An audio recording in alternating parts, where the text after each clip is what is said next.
show off. Oh, sorry, Kev. No problem. I saw you guys playing the video of show off. That was dope. That was like a video we just did the other day. What do you guys think of that? The music, the visuals, all of that kind of stuff. Did you guys like it? Thumbs up. Oh, dope, dope. Much appreciated. Love it. Much appreciated. I basically want to just talk to you guys a little bit about who we are. Mel, is this mostly South Florida kids? It's all Miami-Dade kids. Sweet. All right. That's all Well, hometown. there's some Broward folks too. Yeah, I'm a Broward folk, so there's more than one Broward folk here, so that's great. That's great. All right, well, let me tell you a little bit about who I am and what Will and I have been able to do. I'm one half of the group Black Violin. I'm from Fort Lauderdale, Florida, born and raised. I went to Parkway Middle School and Dillard High School, so I went to public school. I learned how to play the violin in a performing arts middle school and performing arts high school. And that's how I ended up getting a full scholarship. I went to FIU. I did get a full scholarship to UM too. I did, but I liked the teacher at FIU better, so I had to go see Chauncey over at FIU. Basically, when I was in middle school, I was just always playing the violin, second period. It was just this class I had or whatever. And I remember in middle school, it was three other friends of mine, and we formed a quartet, and we were called the Panache String Quartet, right? And so we were like your age, like, maybe 12 years old, maybe even younger. And we had a quartet called the Panache String Quartet where we would go out and would play like weddings and we'd play corporate events and, all kind of stuff like that. And I remember just getting to a point where we were in high school and we were starting to make money as a musician, so we would, put together these quartets and we'd play all these cool little events, and they'll give us $25 a person. So like $100 for the quartet. And back then for us, we were like, what, we get $100 to play music. That's great. And then it kept getting more and more. And eventually we started getting $100 a person, $200 a person. And we were in high school, just like normal. And we were starting to make money just playing Mozart and Beethoven and stuff.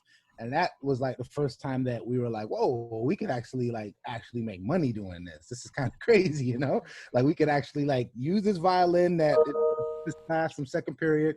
We could just use that. And then, next thing you know, we making money, playing music. And that's like not even hard, right? So we kept doing that, seeing what that's about. And and that was like my first kind of like feel of like actually making money doing this, and it was good. I liked it. I liked that I didn't really have to work. Almost, I was just doing whatever I liked doing.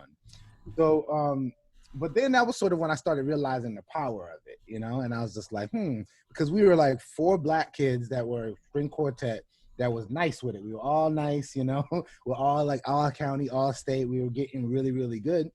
And I started realizing just the way people respond to us or would look at me when I show up, and then they'll like, so as soon as we show up to the event, they'll be like, excuse me, sir, what are you doing here? Well, are you in the right place? And then we were like, yeah, we're entertainment. They're like, oh, okay. And then we start playing Beethoven and Mozart the whole night, and they're like, wow, like it's almost like they looked at us different, or their misconception of who we were changed once we played.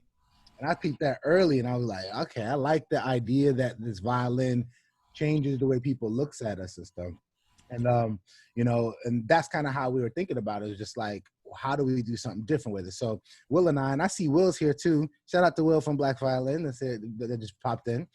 So Will and I, what we would do then is like we were in high school and we were just kind of playing. We'd just play around with different songs. Will would just go on the keyboard.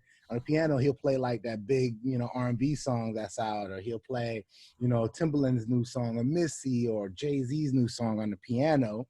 And we weren't really blending the hip hop and the classical so much. We were really interested in hip hop, and we did that like on the side, and then we kind of studied classical. So, and we understood that the classical lane makes people see us differently. So I think kind of around high school, we were starting to try to figure out, well, how or do we blend these things together? and what will happen if we do that, you know? So Will and I basically we both got scholarships to college. I went to Florida International, he went to Florida State University, and we just kind of and then we kept in touch. But then after kind of halfway through college, Will moved down to Miami, and then we moved in together and then started a studio. And the whole thing for us is that we wanted to make beats. Like we were trying to be the baddest beat makers, because first of all, like you guys, like that new Drake track is dope, right? It's such a good track, but the person that made the beat is making a lot of money and you don't even know who that person is. You know what I mean? The person that writes that Rihanna song is making a ton of money and you don't even see, you just see Rihanna. You don't see that person. So we were trying to be the behind the scenes person that make the money and do all the kind of cool music, right? So that was the whole idea. So we were like, okay, well, how do we do this and blend it together in a cool way? And when we would start playing songs for, different, for Pitbull come to the studio or Rick Ross comes to the studio and we play them a song, we're like, oh, that's dope.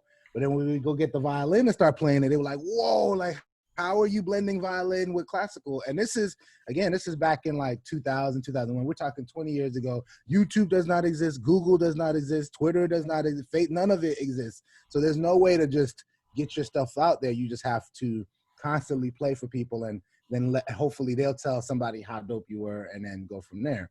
So we basically were just doing that, trying to make beats, but then we realized that people liked it when we put the violin with the beats. They just was into that life. They just was like, man, that's crazy.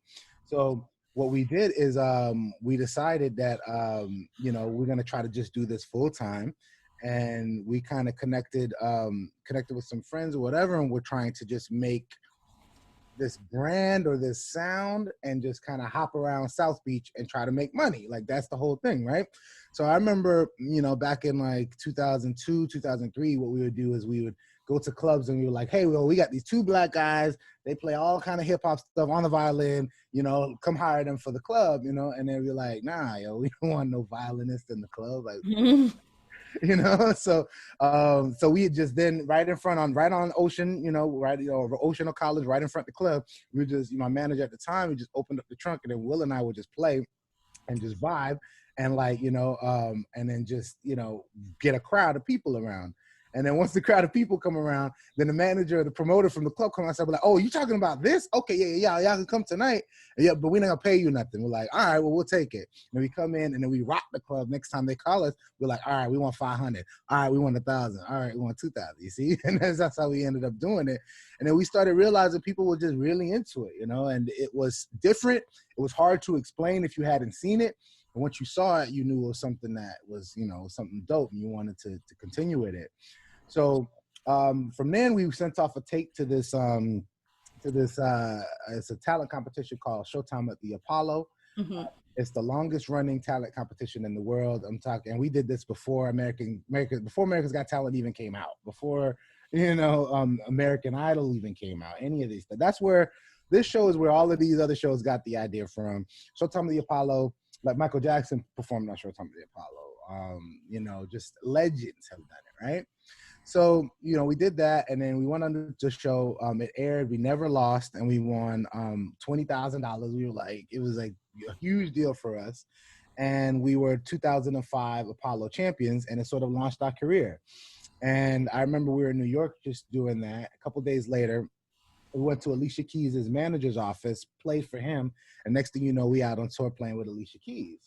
It's the first time where we got to meet anyone famous or play with anyone famous or do anything like that. I remember it was back when she was in, and I remember we got to meet Destiny's Child, Beyonce's first group, we got to, play the Billboard Awards, Vibe Awards, all kind of like awesome award shows. And we were part of it, and we got to play on live TV with Alicia Keys. It was a big turning point for us in our career. And then at the same time, the Apollo show is airing, so everyone around the country is seeing what we do, and then we're getting booked for stuff. And so it was really a great turning point for us. And then from then, we went on tour with a mega band called Linkin Park. They're awesome, and we went around the whole world with them. In Thailand, we were in, we're in Philippines. We're just all over the place, places that we never thought the violin would take us. We were able to get there. And and like, you know, it was just really, really amazing. Then we come back, we were able to, you know, in our career from what we built, we were able to play for our troops in Iraq twice. Went to Iraq into a war zone and, you know, perform for them right on the base. We've been able to play most countries. You know, we've been to, you know, 49 states. We've been to probably 40 countries or so, and get to see the world with a violin on our back, you know, and we're just like you. We just started just like you in the same situation. I think when we look back on it and we think about like meeting President Obama and performing for him and his family at the inauguration. We even met Joe Biden, who might be the next president, you know? So, I mean, we had a chance to meet and perform for some amazing people, but it's not really because we're like the best violinists in the world or because we practice more than anybody. It is because we are thinking about it in ways nobody else was thinking about it. And that was the main thing. That was the, the reason for a lot of our successes is not really skill, but approach, you know. And if there's anything that you could take from this, I know that this is like kind of a music seminar. In anything that you do in your life, you need to find something that you love to do. Like you wake up in the morning, you think about it, do it over and over and over and over and over. Find new ways to do it, and someday somebody's going to pay you to do it. Now it could be violin, viola, cello, bass. It could be English, math, Snapchat, Instagram. It could be skateboarding, basketball, whatever. You just have to find what you love, think about it in a different way, do it over and over and over, and then one day you're gonna wake up and you'll be getting paid to do something that you love to do. And that is what Will and I have done over the years. And again, it's, you know, we practice. I mean, you do got to work really hard at it. You have to own it. But at the same time, the most important thing is about thinking about it, the approach, and then just outworking everybody that does it. So while we did that, you know, we just kept going with that. Now we get a chance to play all over the world. Well, once people would go outside, once people people went outside, we'd play all over the world. We get to play 150 shows a year. We've been able to do, you know, cool stuff, put out 5 albums. We've been signed to a major label. We score television shows. We have songs and shows that you might watch, like All American. We're in the end of the last season, a bunch of songs in the end of last season, All American. Bunch of shows on ABC that we score and compose for. We have our 5th album coming out this year. It's a Christmas holiday themed album called Give Thanks. And then, yeah, you know, we do some teaching and things like that, but we've been able to kind of do all of this over the last 15 years based off what I said. Is just about how we are thinking about what we do.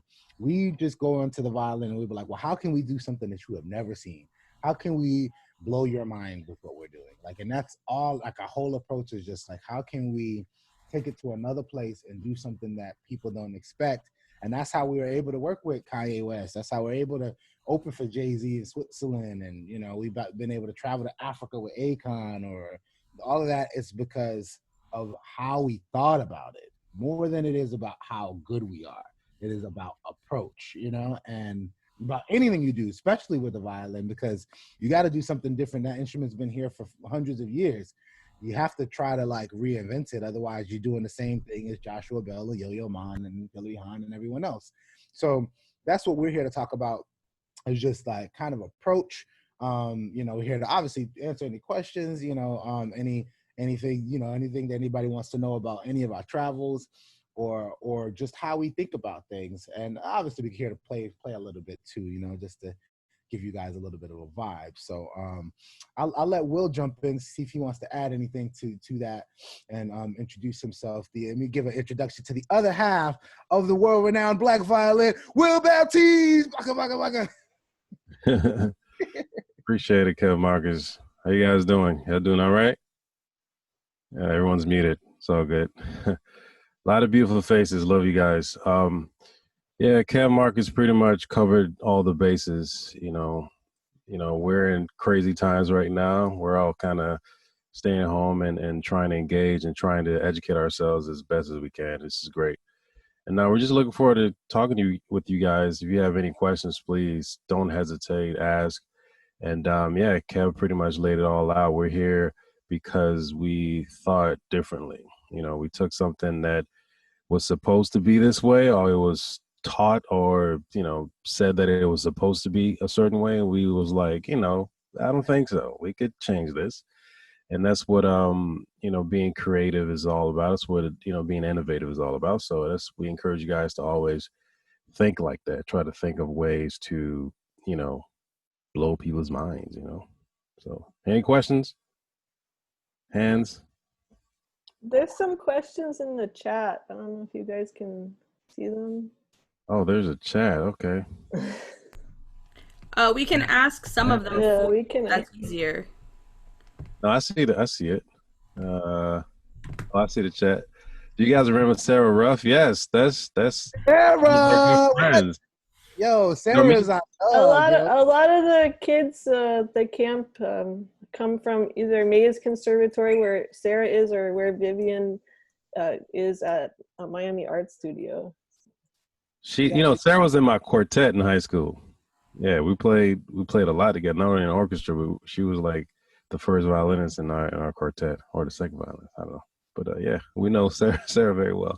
We know Sarah very well. I graduated with Sarah. That's my dog. I'm just leave it at that. That's my dog. I just actually talked to her the other day. She's an amazing arranger. She just had another baby. And so happy for her and everything that she done. Like, for real, like, tell Sarah that we say what's up. I talk to her all the time anyway, but I didn't know that her students were on here. This is awesome. But no, like, really, like, we know Sarah. Sarah was on our first album.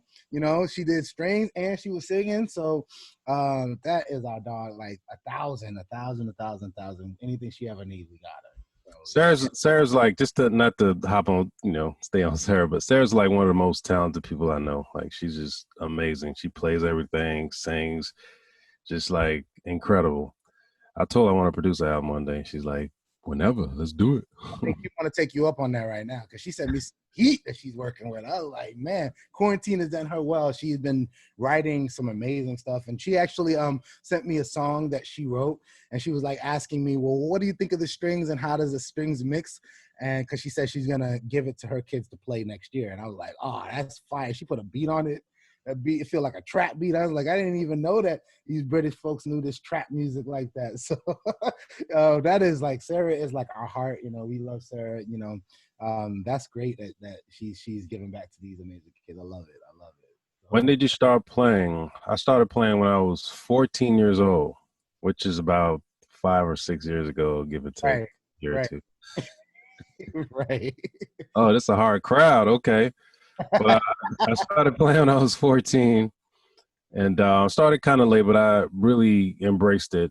I think for me, it just playing classical music, playing the viola, just made me feel different, made me feel unique and special, I guess, because the instrument was always something that was looked at as something that was so far reach, like I couldn't really necessarily access it, and in a lot of ways I couldn't, but I was blessed to be able to play it. And I started when I was 14, and I just loved it, Yeah, I started when I was 9 years old. My mother made me do it.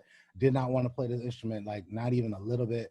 I was so worried coming back home because I lived in Fort Lauderdale in the hood, and I was like, man, I come back home with this violin in my hand, and the case was shaped like a violin. I was afraid of what my friends would say. But then once I started getting nice on it, then they were like, they couldn't really say nothing, because they were like, oh, that's geeky. But then I'm like, oh, and then I bust out some Paganini, and they're like, oh, I didn't even, and then they'll give me my credit, So, but yeah, I started when I was 9. That's coming on almost 30 years of playing this instrument for me. So that was a great question. Was it hard to start your career as musicians, and how do we meet? Well, we met in orchestra class as stand partners. First day of high school, I was first chair, he was second chair. He is Lies. Still trying to catch up. You see it, you already know. Yeah, we've just been, really good friends ever since. And how do we start our music career? At first, like I said, it was really about trying to make beats. Like, we didn't really want to be performers. Like, when we were in high school, like, our whole school was just like, like people that look like us, and just like, our friends and vibe. So I don't think we ever really looked at ourselves as like professional orchestra musicians. I couldn't see myself wearing a tuxedo, going to orchestra rehearsals and concerts for the rest of my life. I enjoyed it, but I just didn't see that being sort of the long-term goal. But so once we figured out kind of like what we wanted to do with it, and once we figured out how to blend the violin and the hip hop together, is when we kind of started our career, and that's when we really started to just like focus on like the two of us, Black Violin, this music we had, and then not let anything break that focus. And still to this day, that's what we're doing. So that's how we started. And the beginning is kind of tough because you have to do it when it's unproven. Now we got Black Violin hats. We created our whole brand, and it's easier almost to keep it going. But the beginning, you just got to believe in yourself, really believe in yourself and your abilities. Never let anybody tell you that you can't do it, and in fact use the fact that they say that you can't do it to hopefully fuel you to keep going and to prove them wrong. And that's my take on that. Question for Facebook: if schools open online, what's the best way for musicians that will not have access to an orchestra to keep polishing their skills and getting to new levels? That's a tough one. Will, you want to take that one? Well, I think the main thing is to, trying to find unique ways to keep your interest, to keep practicing. I think, and it's a cool thing, kind of what we do is, what we would do is, for me, when I pick up my viola, I go instantly to something that I like, that I'm creating. I'm creating more than I'm practicing, and it engages me in a way that it forces me to focus on my fundamentals or whatever, So how do we find ways that will keep us engaged so we would practice more? Because, we're going to have a whole lot of time to practice. So, and also too, like what we're doing now, FaceTime, Skype, what is this? Zoom. So this is good too. If you can find, if you can kind of have one of these one-on-ones with a teacher. And Kevin and I, we're pretty open, man. We could do a few of these a month, man. We're cool, we're open to that, just to kind of keep you guys engaged, so you guys can to want to practice more, because I think that's the most important thing. And also too, practicing is not necessarily always doing something that is easy, playing something that is just like, yeah, I can play that, and that's cool. But one of the things that Kevin and I talk about is when you practice, is to focus practice. No matter what it is that you're playing, that you're focused on whatever it is that you're trying to enhance in your playing ability, whether it's your bow hold or whether it's anything that you feel like you need help on. If you're playing something, even if you're playing an open string, that you're focusing on that right hand, making sure that bow hold is just really nice and perfect, right? So that's one of the things that we can focus a bit more when we're practicing, especially because we have so much time. Because I think a lot of times when we practice, we kind of just go into and we're rushing through it. It's more productive if we can focus our practicing for 10 minutes than practicing for an hour and just playing stuff just to play. So yeah, that's my take on it, man. I think trying to find unique ways to keep ourselves engaged, like listening to the radio and try to vibe to it, is a way. But don't negate the fundamentals, the skills, all these things. It may look easy what we're doing, but one of the reasons why we're able to play the way that we're playing and doing the things that we're doing is because we know scales and we know the fundamentals. We can hold the bow the right way and all these different things. So.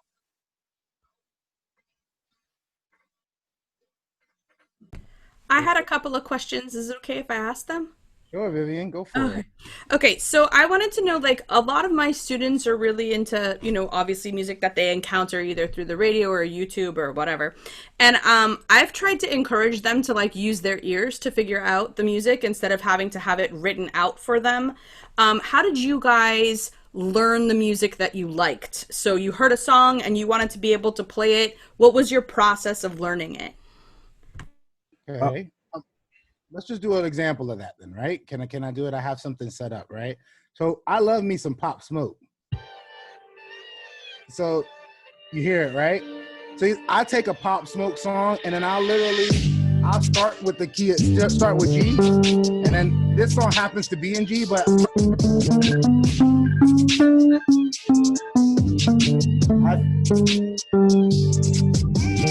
so I start by figuring out which key it's in, and once I find the key, And I always just start with G and I just go up until I find until the note feels like it fits. You feel me? Then this is in the key of G, so I know that all I have to do is I could play a G minor scale, and I just take what I've learned from classical.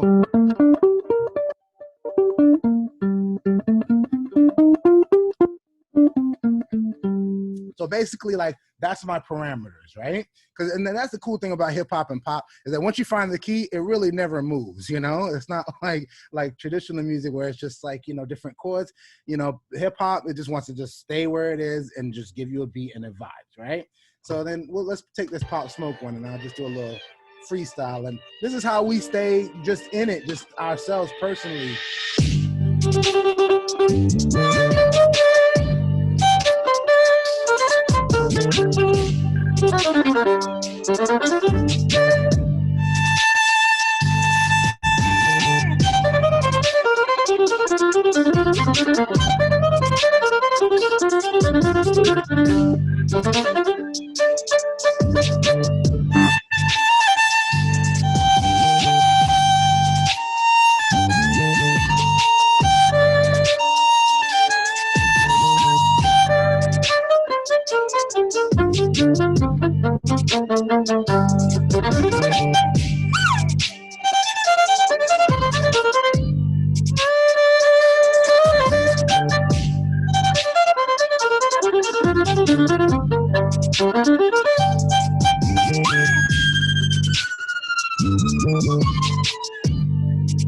And just vibe, you know what I mean?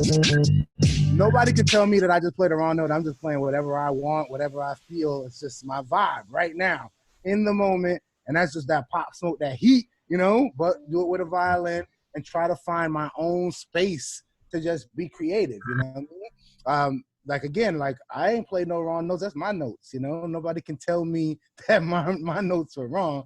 But at that same time, I'm able to kind of be true to who I am and what I like and what I'm vibing with, but do it with the instrument that I've been trained to do it with. And then hopefully, if we do it in the right way, then people vibe to it and they come to it because we just sort of like, we're being true to ourselves, and, you know, and I'm playing everything that I want to play, and I'm doing it not even caring what you think. So it's sort of this true sort of expression where I'm being real to myself, and I'm not faking myself, or I'm not being fake to you either, and how I play. You see what I'm saying? So, and that's the type of thing, like Will was saying too, is just that that's how you stay motivated during this, is that you find a way to make this instrument yours. Like, this is not my mom's instrument anymore. This is not my teacher's instrument anymore. This is my instrument. I do what I want with it, and I own it for what it is by doing what feels good, not just doing what I'm necessarily told to do, you know? And obviously, you know, it starts with, you know, scales. I play a G minor scale. You have to, you know, do everything that Ms. Vivian or, you know, Ms. Ruff or everybody is talking about.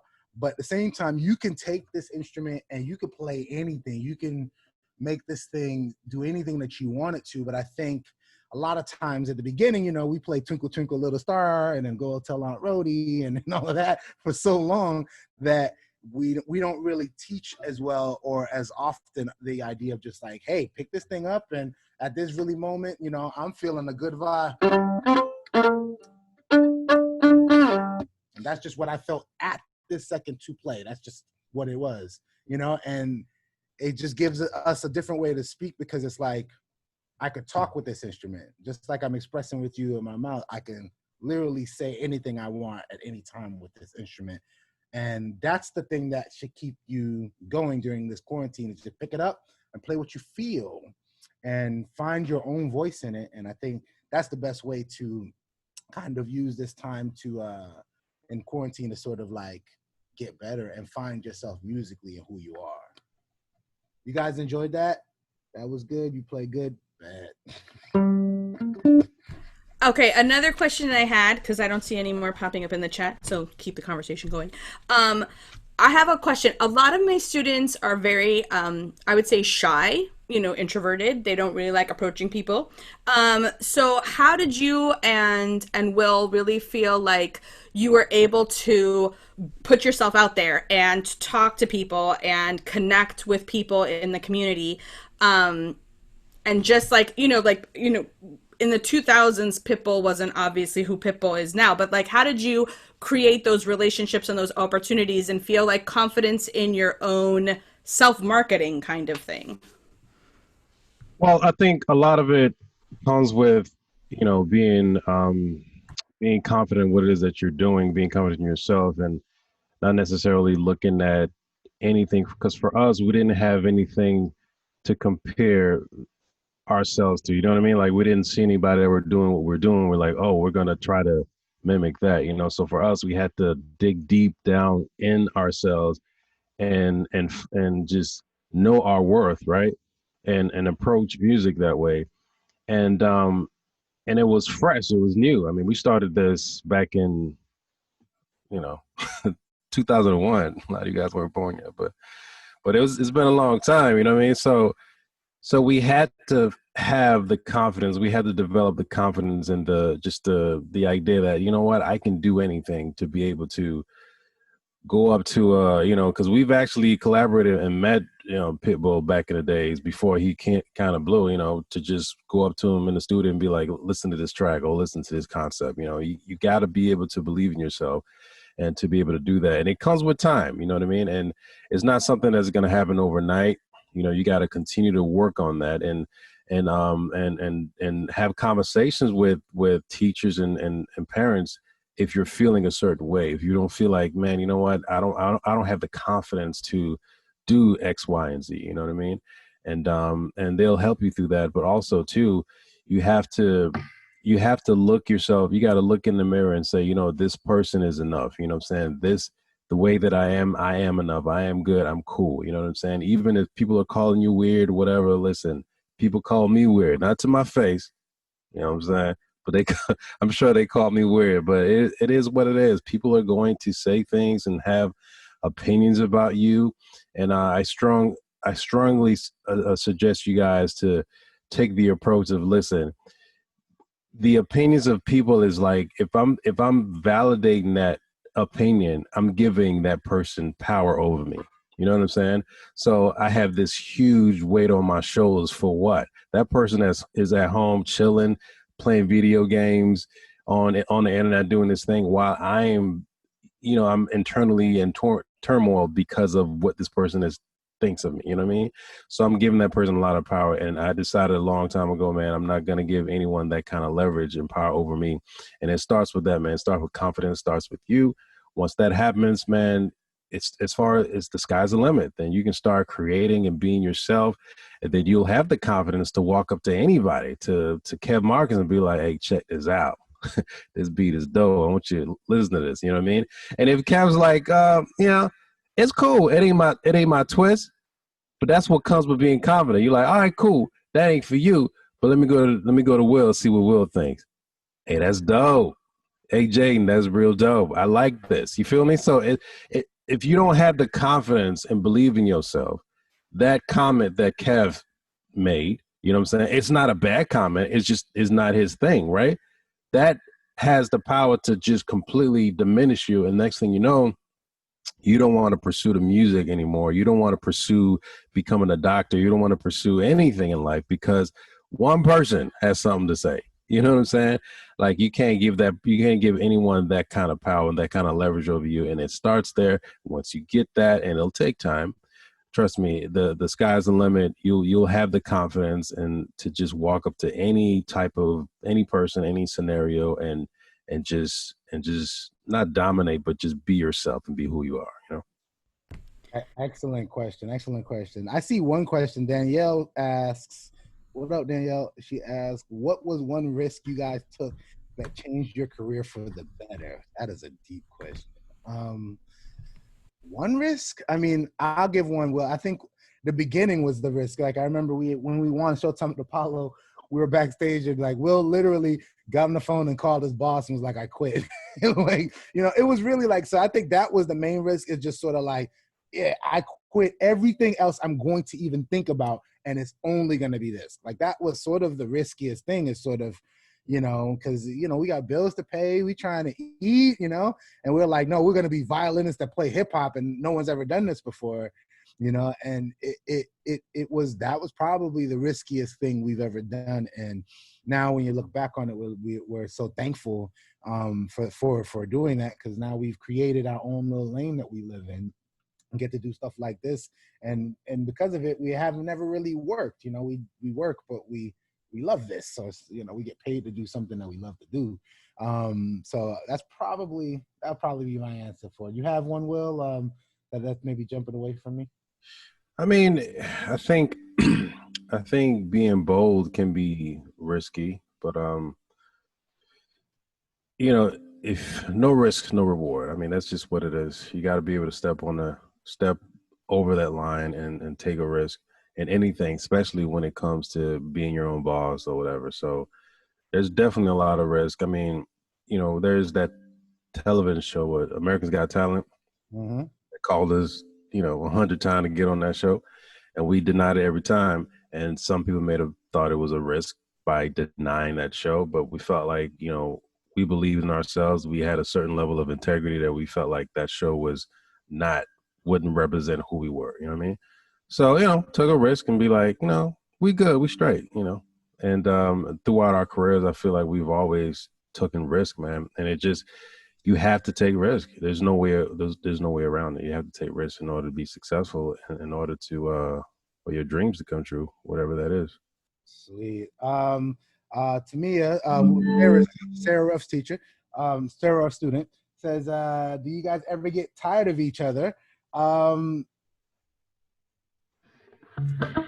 little bit. I mean, we've known each other for a really long time, so we're brothers from another mother. But for the most part, I mean, you know, we pretty chill. I think that you have to have a certain relationship to be able to have a career for 20 years together.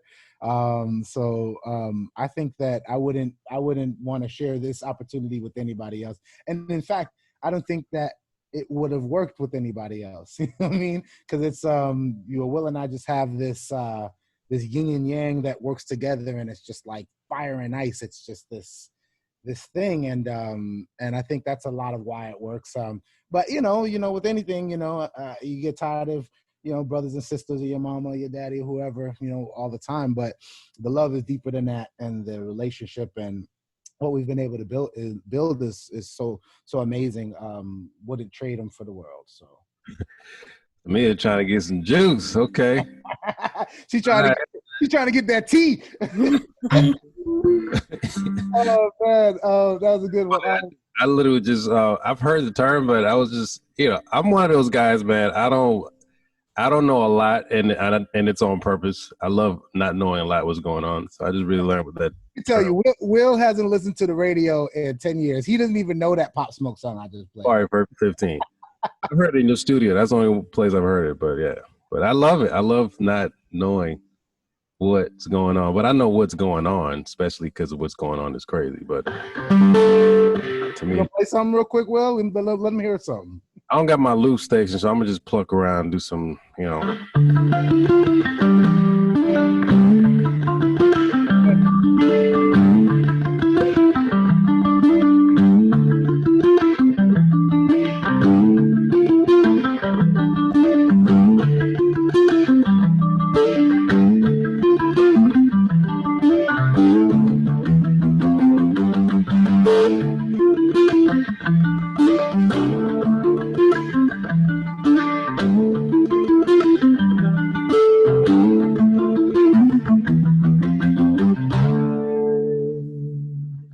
That's a bad viola player right there. What kind of effects you were using on that, Will? And just walk them through that a little bit. Yeah, I got this Eventide. It's called the H9, and it's a really, really dope. I wish I could show you guys, but it's a really dope plug. It's a dope pedal. Actually, I can't show you. Hold on. I'm gonna regret doing this, but it's right here on the table. Can you see that? That pedal right there? Give me a thumbs up if you can. Oh, snap. Yo, okay. But that pedal right there is is what I love. I love to use that pedal because it has a lot of different types of effect. And honestly, it has every single effect when it comes to guitar pedals. You know what I mean? And I love using that. And that's what I'm using. I'm also using a pedal called the OCD. It's a distortion. It's kind of like a distortion bluegrass. It's not so heavy. I'm not like doing like heavy metal. So I'm using that, and I'm using a little bit of delay. So it's a little processing going to make it sound the way that it's sounding. And yeah, and I have a ton of pedals that I use. Kev has a lot of pedals that he used too. Just messing around, just creating. And it's not limited to just guitars. You can use pedals for violin, viola, anything really, because it's just sound. All it is sound going in and coming out. So you can even put vocals through it. Sounds really good though, Will. Just like a really cool thing. And like I remember when we were in high school and we would pluck like that, like kind of guitar style, and our orchestra teacher would like, no, do not do that. You need to pick. And then it's funny now, because Will pluck the viola like a guitar all the time, and it has its own sound, obviously, because of how he processes. Now, when our orchestra director from high school, when he comes to like Black Violin shows, stage, you'd be like, see, you said that we couldn't do this, and we making a bunch of money plucking viola guitars now. So, although your teachers know what's up, in your heart what's good and what feels right. So, just want to throw that out there too. So, let's see. We got other questions. Do you guys ever have stage fright, or were you ever scared to play on your own? Definitely we used to have stage fright. I remember Will in high school, I don't know if you remember, but you used to put baby powder on your hands before concerts because they would sweat so much.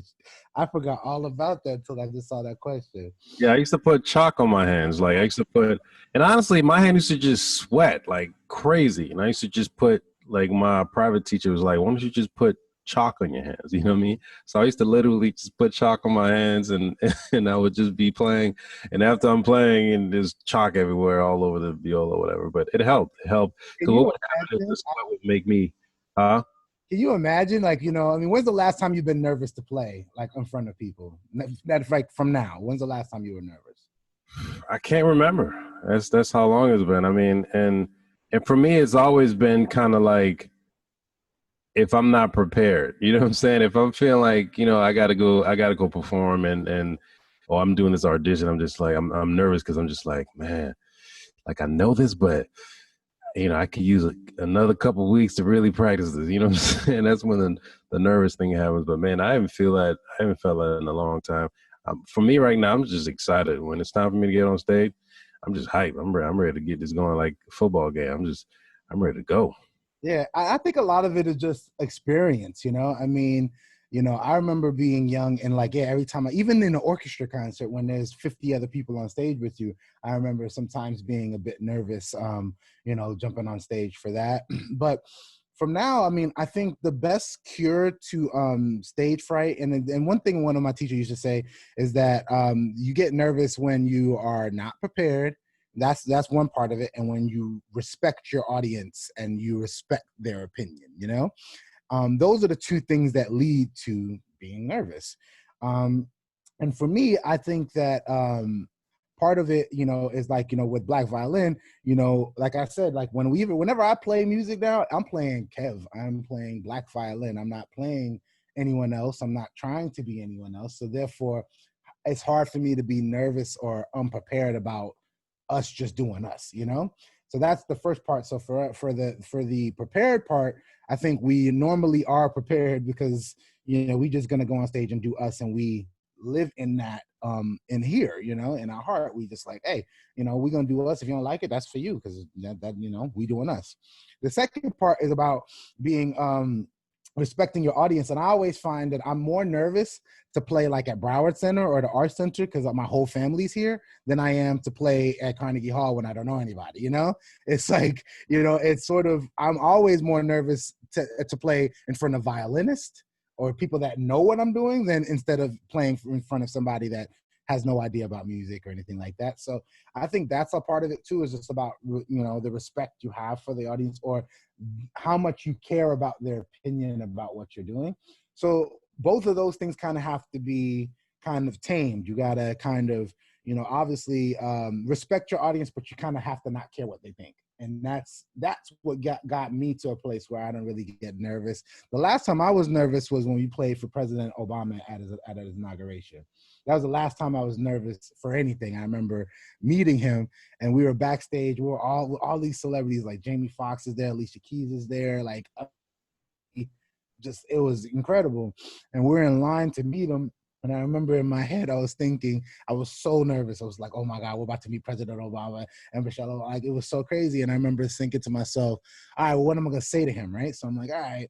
And we're going up, my heart beating on my chest. I'm like, oh gosh. I'm like, what am I going to say? We give him the bro handshake. He pulls it in. I was like, oh, that's crazy. Go see it. And then, and I tell Obama, I'm like, everything I've ever done in my life has led up to this moment. And then he gives this little chuckle like that, Obama. It's like, tough part is to figure out what to do next. And I was like, wow, kind of blew my head. It's just like, what do you do after you play for the president, And then we performed. So we met him, got to take a picture, got to meet Michelle. It was like, big, one of the best moments of our life. And then we performed and then we met him. And then I was nervous for meeting him, and then we performed for him after we met him, and I wasn't nervous for that at all. And then really haven't been nervous for anything since, because it was sort of so big that and nothing really compares. Nothing gives me that like, oh my gosh moment like that did.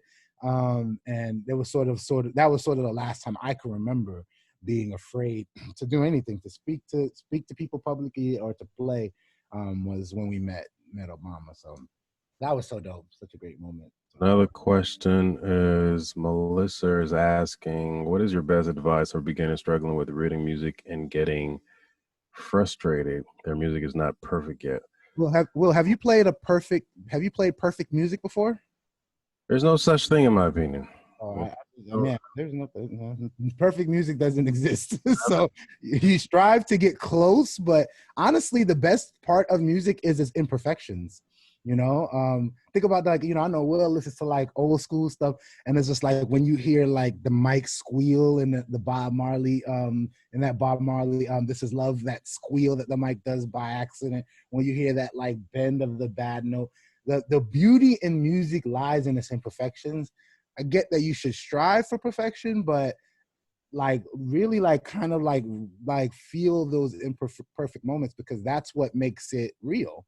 But also too, like understand that there's a process, right? There's a process, even with us being where we are right now in our careers. I mean, we didn't start off like this, obviously. We started off Suzuki and playing scales and sounding like cats, for the first couple of years. But, it is what it is. That's just in anything, man. In anything that you're trying to do, you got to, and it's hard because you're watching, you're on YouTube, you see other people play, and you're like, oh, I want to get there. I want to do that. But you got to understand that person who you admire, who you see this, and you're like, oh, that person is great.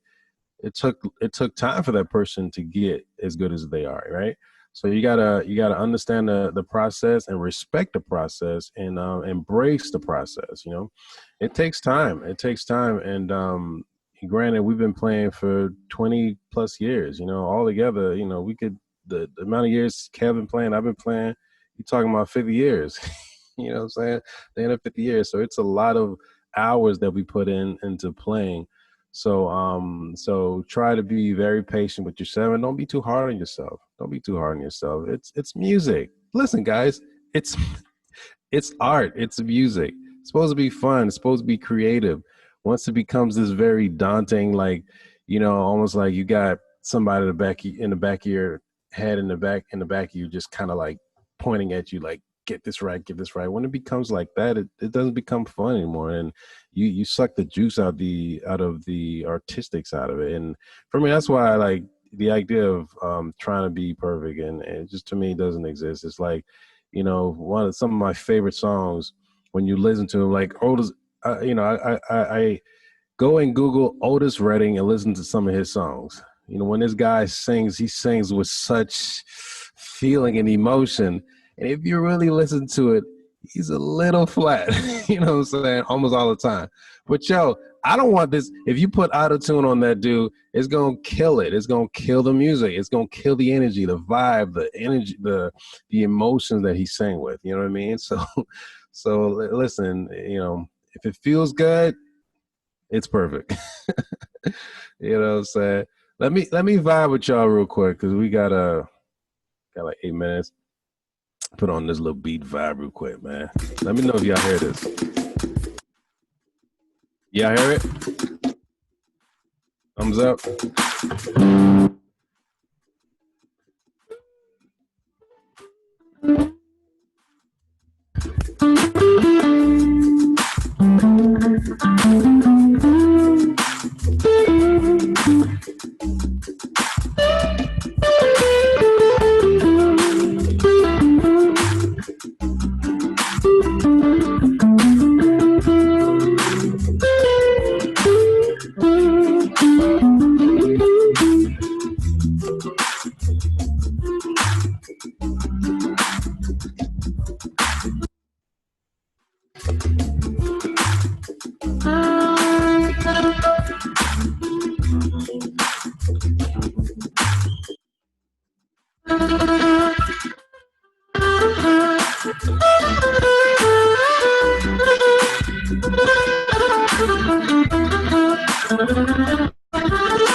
What happened to my beat? Fire. That beat though. That beat though. Awesome. A couple more questions. Silvana, shout out to Silvana. She's asked a bunch of questions. Do you like playing classical music or do you just prefer pop? I like playing Will and Black Violin.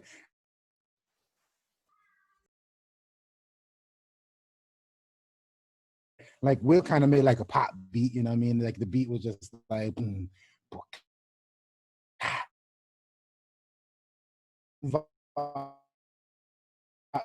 on it, and then he went to a more classical style and just played a minor scale on top of it, and he didn't do much sliding, didn't do much jazz. It was sort of a classical approach. So we are influenced by pop and influenced by everything, and we just try to use our influences and play music that feels good. Great question. How can music teachers hold space for different kinds of music and for students that want to explore music in a different way?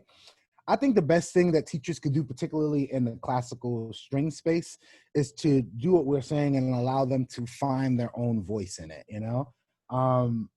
again, it's like, I think when you look at like, just as far as teachers are concerned, like if I went and if I brought my kid to go learn guitar, they were like, all right, here we go. Like, what kind of music do you like? Oh, you like, Bruno Mars? Okay, I'm gonna teach you Uptown Funk. You're like, word. And you like go home and then you learn how to play Uptown Funk and then you play it for your whole family. And now immediately in guitar, I think, there's this connection to something that you like. Whereas in string players, at least when we grew up, it was Suzuki book 1, then book 2, and then book 3, and then they were like, oh, do you want to play something cool? And we'll play like Star Wars and orchestra or something, where it's not necessarily connecting with the student. So the main thing is trying to find ways to allow the student to find their own voice in the instrument, however that is, So I would say using pop music is a great way. Like, same thing like Sarah Ruff is talking about, where she made a beat and then she made an arrangement for the kids, but then gives them some leeway so that they can kind of create their own thing, I think that's the most important thing. It's just like, it's like almost like teaching someone how to write words, but then don't allow them to write their own story. That's kind of the way classical music is taught now. Whereas we want you to not only learn the words, but learn how to use the words to write your own story and not just reading everyone else's story. Does that make sense? So I think that's the main thing about what we should be doing to better arm our students, our music students, to be more successful and find their own voice in the instrument, instead of learning just how to better replicate things that have been written for hundreds of years. So that And I would be think, I think overall, just our educational system, man, we're stuck in mud and quicksand. We just need to kind of move a little bit, man, and just like explore and experiment. Because the kids are just hungry for different ways to learn and grow. And we just got, as educators, man, we have to be able to adapt and really explore. You know what I mean? It not only it'll benefit you as a teacher, as an educator, but also the students, obviously. So great question, Jaden. Shout out to Jaden for that one. Mel asked, what do you think was lame in middle school and high school that turned out to help you in your musical development? Like most of it, honestly, like scales and arpeggios, I was just like, or practicing, I didn't want to do. All of it I thought was really, really lame and I didn't want to do it. And I just wanted to find, just like now, you want to do what you want to do. But now I'm so thankful that, like, my teacher just drilled that into us.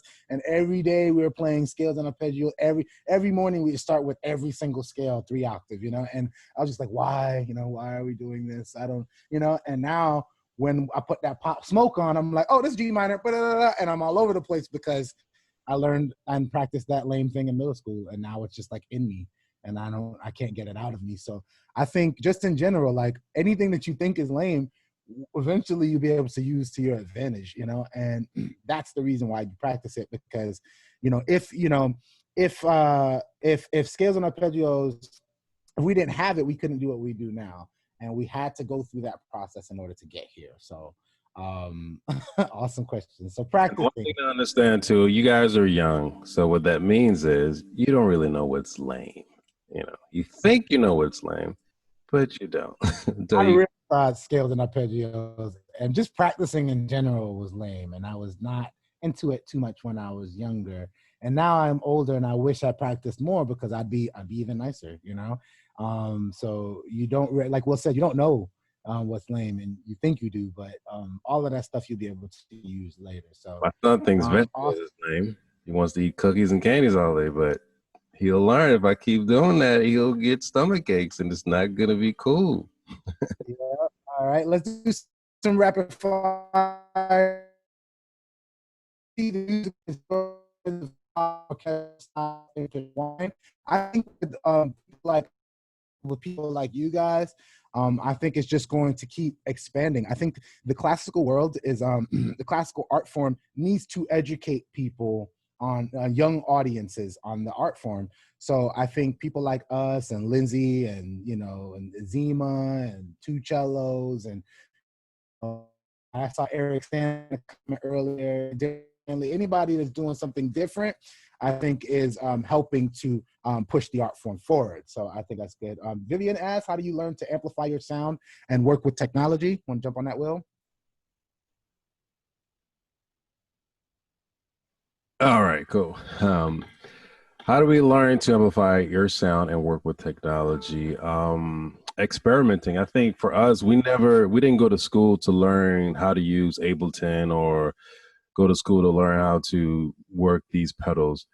For me, YouTube. I watch a lot of YouTube videos and I watch people as they create and do things, and I implement that into my creativity. I think you just have to just have an open mind and just learn and just go. You know what I'm saying? There's a ton of resources online, particularly YouTube, that you can go to learn about how to use certain things. And you don't necessarily need to go to school, you know what I mean, and to get the information and to enhance your ability to create. Yeah.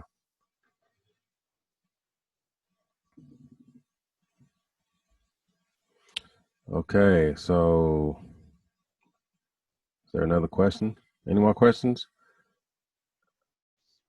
Did you guys talk? There was a question earlier how you guys met, but you already said that, right?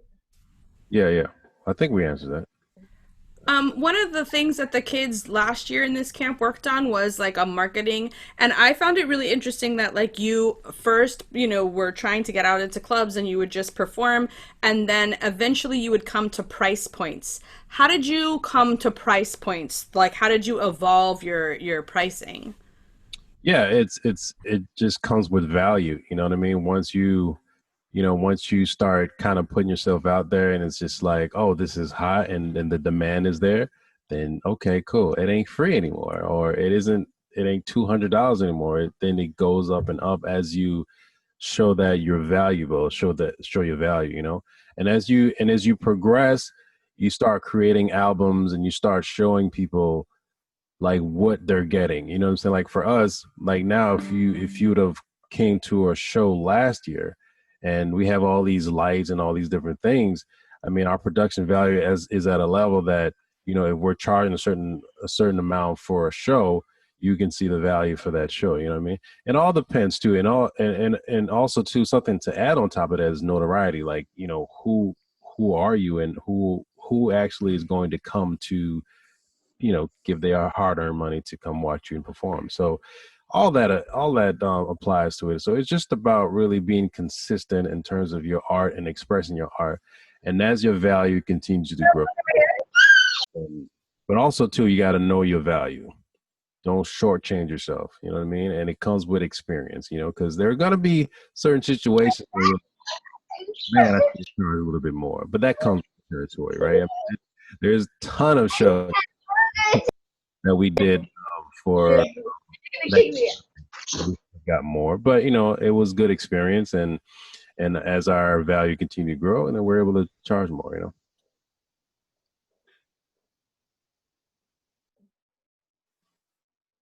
You hear me? Yeah, we hear you. Now All we right, cool.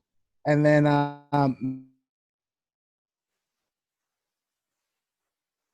everything we do, we try to be real. We want to maintain a level of authenticity. We also want to make music that says something.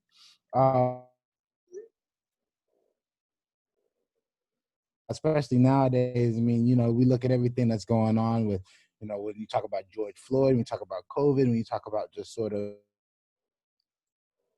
on, we like to use our art as a platform to say something. We don't just want to make you dance and make you feel good. We want to make you think about what's going on and hopefully make people move and action, help us as a human, sort of our process there.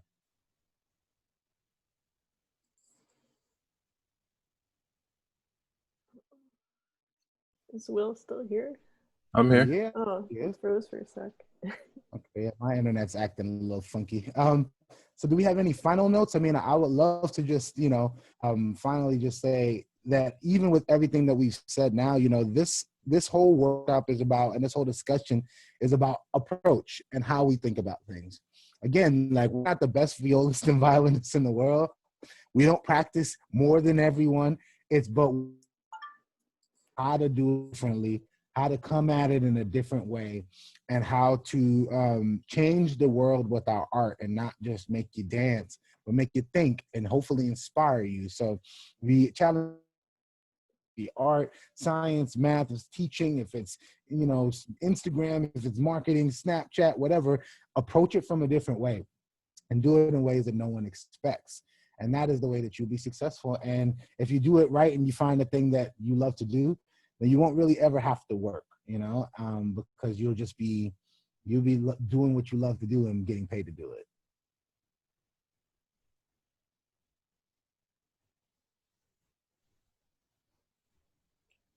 All right.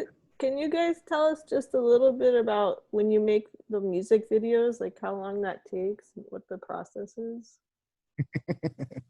It takes a while. Like, we've been making this last video for about a month, and sometimes just based on like trying to shoot it, COVID made things difficult for this last one, but we try to once we make the song, we give it to a video director or designer, and they come up with what's called a treatment, a story, or whatever the video is going to look like or what it's going to say. And then we start shooting it. And then just like with anything, you start shooting it, then you got to edit it. And then there's a back and forth about like can we fix this, fix that, that kind of stuff. And then it's done, and then you have to like put it out, and then you still have to like market it and try to get people to see it. So then it's like another month. So it's the whole process can be a couple of months just to be able to, from start to finish, to concept to completion. It can sometimes, but it all starts with a really good, strong concept, and as long as you have that, you know, you can really do some great things. I guess we can end with just this last question from Silvana, what you're most proud about in your career. I don't know if that was the Obama day or... It's definitely one of the most proudest moments. Yeah. I mean, that's definitely like a kind of like the proudest, coolest moment. I'm most proud of like being able to have a career that we have been really true to ourselves in the entire time. You know, we've never really had to compromise who we are or what we wanted our music to sound like. And we're able to have a platform that allows us to speak to kids like you. Like, that's honestly what I'm most proud of, is that, you know, what we do for a living and what we love to do allows us to do things like this. And this is honestly more than, you know, that moment with Obama, because this has more of a lot. Who knows what the 40 of you guys take from this, and how that seed turns into something later on in your life. And you know, so to me, I'm most proud of a career that is real, that allows to talk to the world, and hopefully educate and inspire them, and have them think about their instrument and of themselves in a different way.